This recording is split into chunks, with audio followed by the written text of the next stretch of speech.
দ্রব্যমূল্য নিয়ন্ত্রণে পটুয়াখালী রাঙ্গামাটিতে প্রশাসনের সহযোগী অভিযান চালিয়েছে নৌবাহিনী। সকালে উপজেলা সদরের বাহিরচর বাজারে উপজেলা নির্বাহী কর্মকর্তা এবং নির্বাহী ম্যাজিস্ট্রেট মিজানুর রহমান এবং কন্টিনজেন্ট কমান্ডার মহসিন কবির মৃধার নেতৃত্বে এই অভিযান চালানো হয়।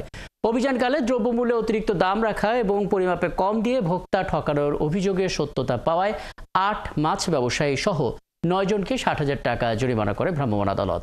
পরে তারা জানান, মধ্যস্বত্বভোগীদের একটি সিন্ডিকেট জেলেদের কাছ থেকে কম টাকায় মাছ ক্রয় করে ভোক্তাদের কাছে বাড়তি দামে বিক্রি করত। এতে ভোক্তারা বঞ্চিত হয়েছেন।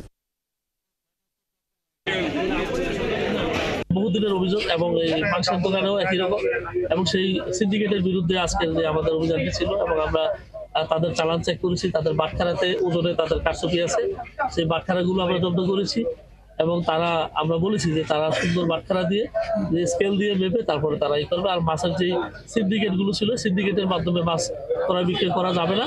যারা প্রকৃত জেলে তারা মাছ নিয়ে আসবে, তারা বাজারে বসে তারা মাছ বিক্রি করবে এবং সাধারণ মানুষ সেখান থেকে মাছ কিনে খেতে পারবে।